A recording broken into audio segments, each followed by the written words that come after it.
고린도후서 12장 9절부터 10절 말씀,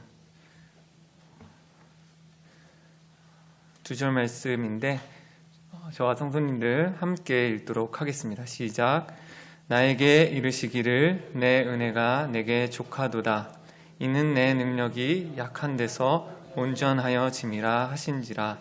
그러므로 도리어 크게 기뻐함으로 나의 여러 연약들에 대하여 자랑하리니 이는 그리스도의 능력이 내게 머물게 하려 함이라. 그러므로 내가 그리스도를 위하여 약한 것들과 능욕과 공핍과 박해와 공고를 기뻐하노니 이는 내가 약한 그때에 강함이라. 아멘. 잠깐 기도하겠습니다. 하나님 아버지, 오늘도 이 시간 저희들을 이 기도의 자리로 하나님을 예배하며 영광과 찬양을 올려드리는 자리로 불러주심에 감사드립니다. 하나님, 저희에게 은혜를 내려주시옵시고 당신의 말씀을 우리 심령 가운데 부어주셔서 우리로 말씀을 깨닫고 또한 성령으로 충만하여져서 우리의 말씀대로 이 세상을 살아갈 힘과 능력과 은혜를 더하여 주시옵소서. 예수 그리스도의 이름으로 기도합니다. 아멘.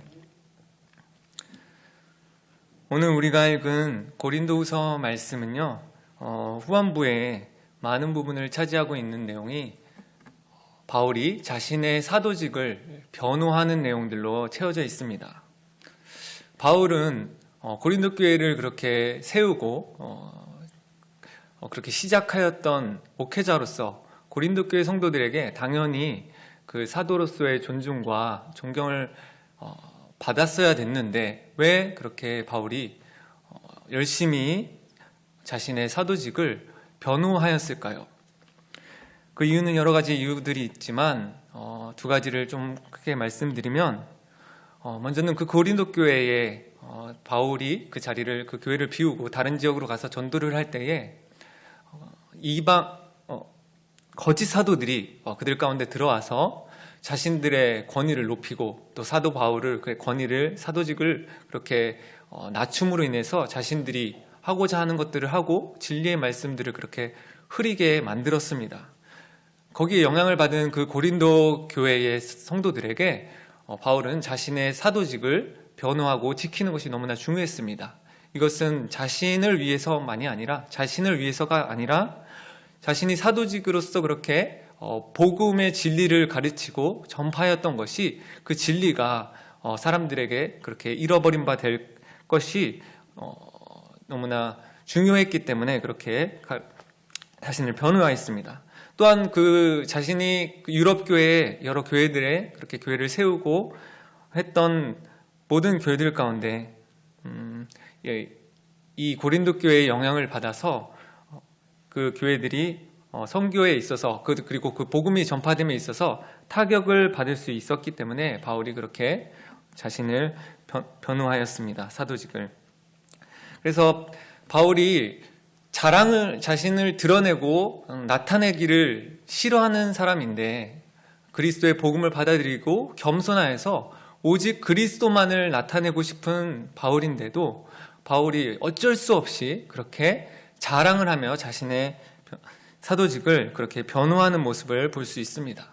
그 자랑들에 대해서 제가 몇 가지로 한 5가지 정도로 좀 정리를 해보았는데요.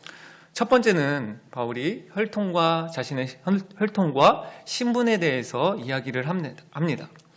8장 22절, 그들은 이제 거짓 사도들에 대해서 이야기하는 것이겠죠. 그들이 히브리인이냐? 나도 그러하며. 그들이 이스라엘이냐? 나도 그러하며. 그들이 아브라함의 후손이냐? 나도 그러하며. 자신이 그런 유대인으로서 또 히브리인으로서의 그 혈통으로서 너무나 마땅한 것, 사실은 바울에게는 이것은 전혀 중요하지 않았지만 그 거짓 사도들에게 영향을 받은 그 성도들이 그것을 중요하게 여기는 그런 어리석은 기준을 가지기 때문에 바울이 그들의 수준으로 어리석게 그렇게 낮아져서 그렇게 똑같이 이야기를 하고 있는 것입니다. 그들이 아마 이 이야기를 들었을 때는 빌립보서 3장 4절에도 비슷한 이야기가 있는데 이 바울에 대해서 잘 알고 있었기 때문에 바울의 이런 이야기들을 다 알고 있었을 것입니다. 만일 누구든지 다른 이가 육체를 신뢰할 것이 있는 줄로 생각하면 나는 더욱 그러하다. 나는 8일 만에 할례를 받고 이스라엘 족속이요 베냐민 지파요 히브리인 중에 히브리인이요 율법으로는 바리새인이다 라고 그렇게 이야기합니다. 자신이 히브리인 중에서도 가장 율법으로 거룩하게 잘 지키는 바리새인, 바리새인 중에서도 가장 유명하고 가장 고상한 그런 학파 가운데 속한 것이 바울이었는데, 자신이 그렇게 니네들이 혈통과 신분이 그렇게 중요하냐? 나는 그거 이미 충분히 가지고 있다라고 어쩔 수 없이 바울이 이야기하고 있습니다. 두 번째는 자신이 수고와 고난을 당한 것에 대해서 이야기합니다. 바울은 그리스도 때문에 고난과 수고를 받는 것이, 너무나 힘든 여러 아픔들을 겪는 것들을 그렇게 막 자랑으로 여기고 크게 여기고, 그것이 자기 의가 되지 않았지만 그것을 어쩔 수 없이 사람들이 바울의 처지를 보고 바울의 그런 고난의 그런 시간들을 보면서, 왜 네가 하나님의 사도고 네가 하나님의 축복받은 자면 그런 힘든 일을 겪느냐는 어떤 잘못된 시선으로 인해서 오히려 그런 것들을 이야기하며, 자신이 그리스도의 일꾼이기 때문에, 그리스도를 너무 사랑했기 때문에 그리스도를 위하여서 이런 순환과 고난들을 내가 당했다라고 이야기하고 있습니다. 제가 이렇게 작은 글씨로 했는데 잘 안 보이시죠? 너무 많은 양을 담고 있다는 거예요. 제가 한번 빨리 읽어보도록 하겠습니다. 이렇게 생생하게 잘 설명드리면서 얼마나 그게 고난과 수고가 크고 고통스러웠는지를 좀 생각하면서 읽었으면 좋겠지만 시간이 없어서 제가 그냥 빨리 읽도록 하겠습니다. 내가 수고를 넘치도록 하고 옥에 갇히기도 하고 더 많이 하고 매도 수없이 맞고 여러 번 죽을 뻔하였으니, 유대인들에게 40에서 하나 감한 매를 5번 맞았으며 3번 태장으로 맞고 1번 돌로 맞고 3번 파선하고 일주야를 깊은 바다에서 지냈으며, 여러 번 여행하면서 강의 위험과 강도의 위험과 동족의 위험과 이방인의 위험과 신의 위험과 광야의 위험과 바다의 위험과 거짓 형제 중의 위험을 당하고, 또 수고하며 애쓰고 여러 번 자지 못하고 줄이며 목마르고 여러 번 굶고 죽고 헐벗었노라. 네, 그리고 돌에 맞아 죽을 뻔하기도 했죠.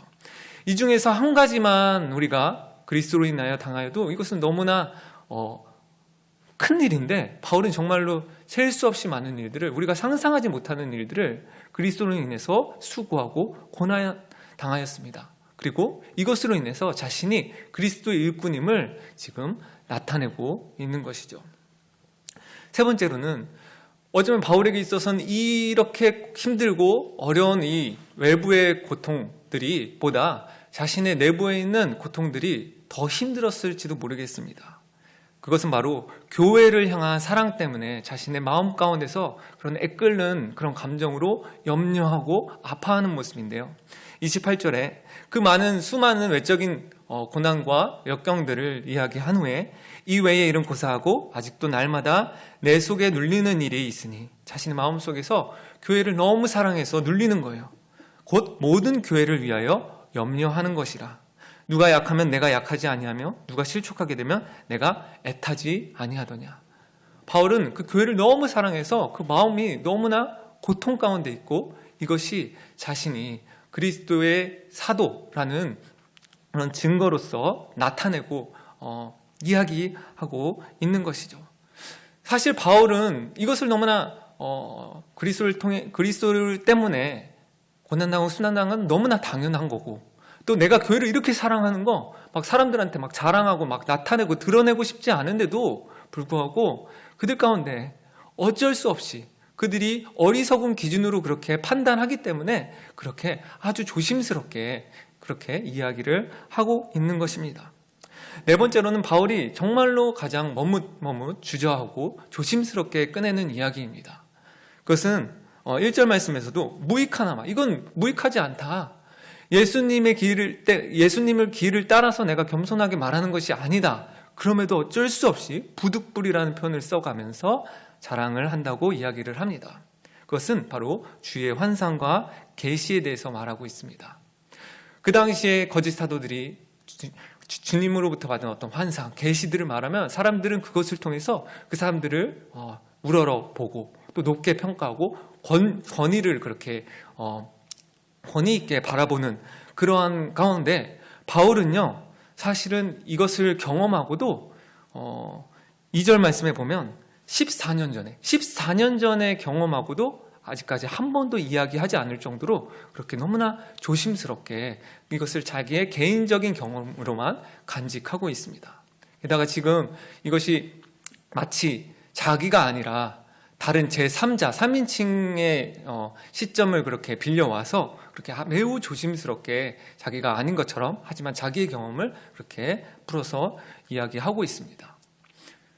저 같으면은 그런 막 계시와 환상을 통해서 사람들이 막 와 하고 있으면은 그거 제가 어제 그렇게 그거 봤으면은 막 좋아서 막 이렇게 사람들한테 막 이야기하고 다녔을 것 같은데 바울은 이것이 전혀 자랑이 되지 않고 14년 동안이나 한 번도 이야기하지 않고 그렇게 있었습니다.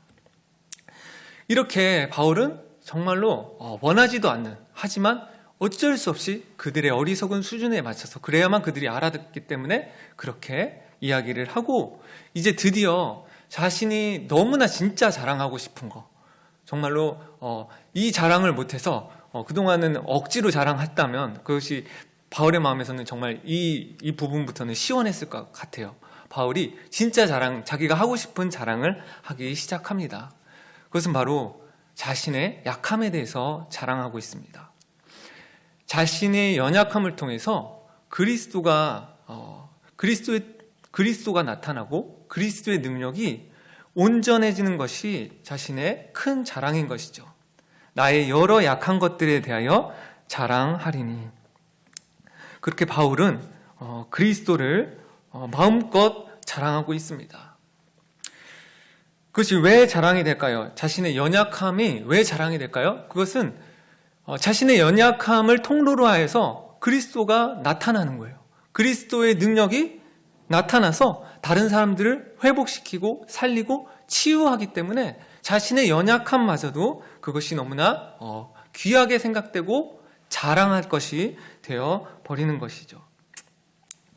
7절 말씀에 여러 계시를 받은 것이 지극히 크므로, 아까 환상과 계시를 포함하여서 바울은 성품도 좋고요, 또 여러 가지 주를 위한 행실들, 얼마나 방대한 교리와 지식들을 가지고 있습니까? 그리고 표적과 기적과 놀라운 일들이, 예수 그리스도의 능력들이 나타나는 이런 수많은 놀라운 은혜들을 받았어요. 그래서 그것이 너무 커서 그리스도를 영접하고 그렇게 겸손했던 바울마저도 받은 것이 너무 커서 바울마저도 자만할 위험에 빠질 수 있어서 주님께서는 특별히 바울에게 그렇게 육체의 가시를 주셨습니다. 그 육체의 가시는 학자들에 의하면 간질이라는 분들도 있고 또 안질, 눈의 병들에 대해서 이야기하고 다른 것들을 이야기하기도 합니다. 어찌됐든 바울에게 있어서는 그것은 너무나 고통스러웠어요. 이것이 나를 쳐서 너무 자만하지 않게 하려 하심이니라.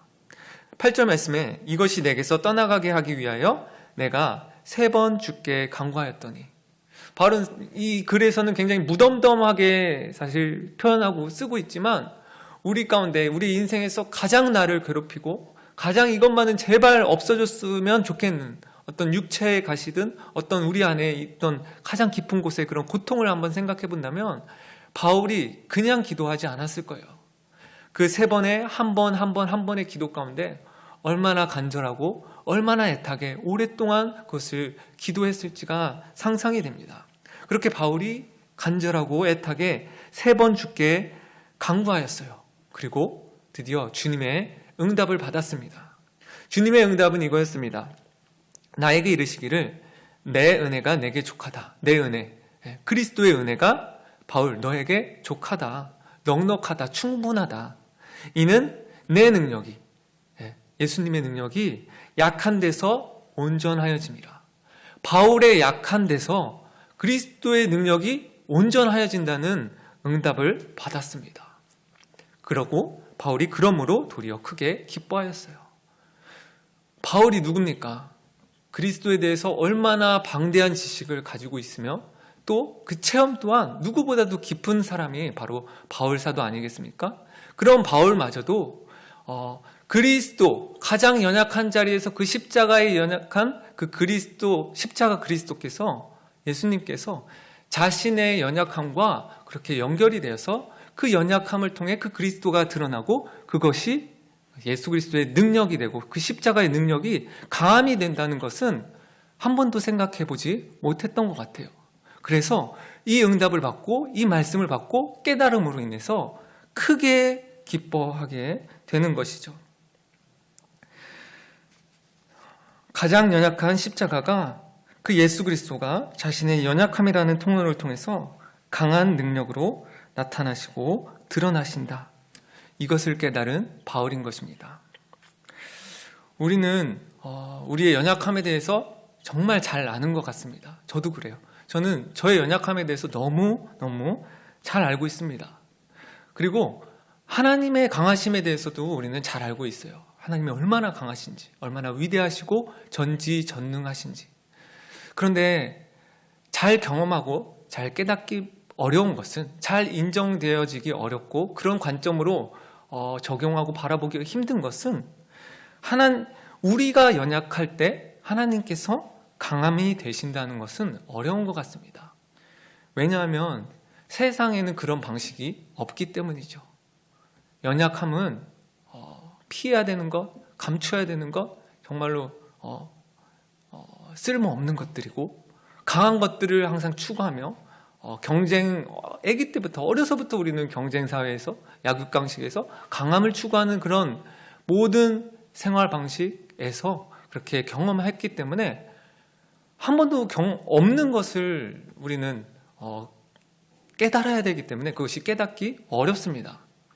마치 영어 문법에서 have 플러스 pp 그 시제가 한국 사람들에게는 어렵다고 해요. 저도 영어를 못하는데 그것 때문에 정말 어렵고 아직까지도 잘 모르겠는데, 그 이유가 한국에는 없는 시제라고 해요. 그래서 어렵다고 하는데, 마치 그것처럼 약할 때 하나님께서 강함 되신다는 것은, 그 강함이 된다는 것은 우리가 경험해보지 못했기 때문에 너무나 어려운 것입니다. 우리가 한번 연약함을 대하는 방식들에 대해서 생각해 보았으면 좋겠습니다. 여러 가지 것들이 있겠지만 제가 크게 세 가지를 한번 생각해 보았는데요. 첫 번째로는 우리는 연약함이 있을 때 그 연약함에 대해서 피하고 감춥니다. 어떻게 해서든 그것이 사람들 앞에 나타나지 않도록 그것을 잘 감추죠. 심지어는 그것을 연약함을 감추기 어려운 가족들에게도 자신의 가장 깊은 곳에 있는 연약함은 어떻게 해서든 보여주지 않으려고 하는 것이기도 때도 있습니다. 반대로 강함에 대해서는 우리는 어떻게든 드러내고 싶고 자랑하고 싶죠. 좀 눈치가 빠른 사람들은 그것을 막 자랑하고 싶은데 사람들이 막 그걸 보면 재수없어 하니까 이렇게 교묘하게 몰래 이렇게 자기가 그 강한 것 쪽으로 이렇게 흘러가도록 막 그런 장치들을 막 얘기를 해가지고 어떻게 해서든 그렇게 자신이 강함이 드러나는 데까지 막 그렇게 애를 쓰는 것이죠. 연약함은 감추고 피하고. 근데 오늘 바울은 어떻게 하고 있습니까? 바울은 말씀에서 자랑한다고 이야기하고 있습니다.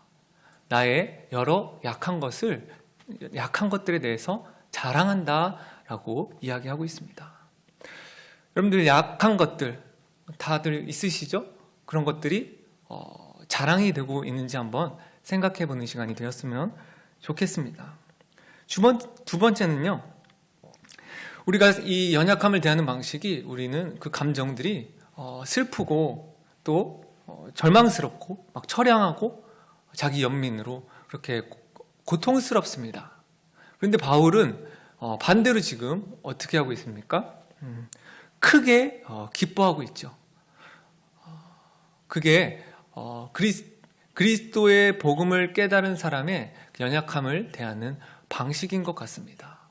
세 번째로는요, 우리는 그 약함에 대해서, 자신의 약점에 대해서 무던히도 그것을 강하게 하려고 노력하고 그것을 보완하려고 애쓰고 온통 자신의 그 약함에 집중하는 경향이 있는 것 같습니다. 그런데 오늘 바울은 어떻게 하고 있나요?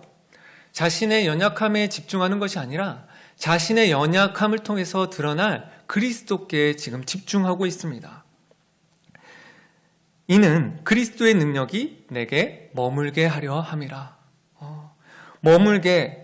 머물게라는 단어가 헬라어로 에피스케오노라고 하는데요. 모못에 장막을 치다 거주하다라는 뜻을 가지고 있다고 합니다. 그러니까 자신의 연약함을 통해서 그리스도께서 내 안에 장막을 치고 계시는 거예요. 거주하시는 거예요. 그리고 예수께서 내 안에 거주하심으로 인해서 그리스도의 능력이 나타나고 드러나서 다른 사람들을 살리고 회복하는 일인 것이죠. 바울은 계속해서 그렇게 자신의 연약함에 집중하는 것이 아니라 그리스도의 연약함을 통해서 그리스도께서 내 안에 머물게 장막을 치시게 하는 것에 집중을 하고 있습니다.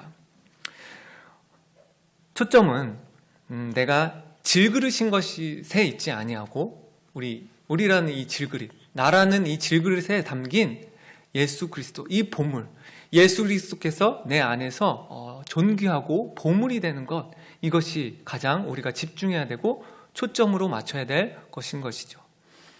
그렇기 때문에 우리가 그렇게 그 그리스도라는 가지에 붙어 있는 것에 집중하고 그리스도께서 우리 안에 거하시며 장막에 거하시는 것, 그 가장 친밀함에 우리가 집중할 때에 우리가 첫 번째 얘기했던 거 연약함에 대해서 피하고 감추는 그것이 세 번째가 키가 될 것 같아요.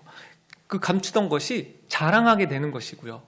또 연약함에 대해서 슬퍼하고 막 싫어하고 절망하는 것들이 크게 기뻐함이 되는 가장 키워드가 되는 것 같습니다.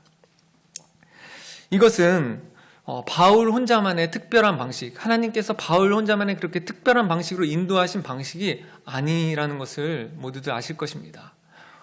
성경에 보면 구약에서부터 수많은 하나님의 사랑과 은혜를 입은 자들이 계속해서 이러한 방식으로 하나님의 인도하심을 경험하였습니다. 제가 크게 두 명만 한번 얘기하려고 하는데요. 우리가 잘 알듯이 모세는 40살에 그 당시에 있던 아주 컸던 그 나라인 애굽의 모든 지식과 여러 가지 것들을 다 배웠고 가장 젊은 나이에 가장 강하였을 그때에 어쩌면 이스라엘 백성들이 애굽을 탈출시키는 그 지도자로서 가장 적절한 그 시기에 그 강함이 있던 그 시기에 하나님께서는 그를 사용하시지 아니하시고 40년이라는 세월을 또 양을 치면서 모든 것이 다 약하여지고 그 약함을 통해서 하나님의 강함이 드러날 그때까지 거의 뭐 양들만 치면서 말도 거의 못해가지고 말도 이렇게 버버버 하면서 그러한 능력이 거의 없을 때까지 하나님께서 기다리시고 인도하시고 결국에는 자신의 영광과 자신의 능력을 나타내시기 위해 그 약함을, 모세의 약함을 사용하신 것이죠. 야곱 또한 마찬가지입니다. 야곱은 어쩌면 지금 이 시대를 살아갔을 때는 가장 성공할 사람이 아닌가 생각합니다. 자신의 치밀한 깨, 또 전략, 철저한 준비, 자기중심적 행동들, 또 강한 의지, 그리고 도망치는 그런 빠른 다리들. 야곱은 그런 것들을 의지했습니다. 아주 강한 것이죠. 세상적 기준으로 봤을 땐 강한 것이죠. 근데 하나님께서는 그 야곱을 내버려 두시지 아니하시고 계속해서 변화시켜 가셨습니다. 특별히 야복강가에서 하나님과 씨름을 하며 하나님의 사자와 씨름을 하며 그 야곱의 환도뼈가 처짐으로 인해서 야곱은 부러졌습니다. 그래서 그 이후로 다리를 절게 되죠. 그 환도뼈가 부러짐이 무엇을 의미합니까? 야곱이 가지고 있던 그 모든 강함들, 인간적 강함들, 자신의 꾀, 자신의 의지들, 자신의 그 어떠한 것들이 다 약하게 되고 이제는 그런 저는 다리로 온전히 하나님을 의지하게 그렇게 하나님께서 인도하심으로 인해서 야곱 가운데 하나님의 능력을 나타내신 것이죠. 이렇게 성경에는 수많은 사람들을 하나님께서 이러한 방식으로 약한 데서 온전해지게, 약한 데서 그리스도가 나타나지게 하나님께서 인도하십니다. 그렇기 때문에 저는 이렇게 기도합니다.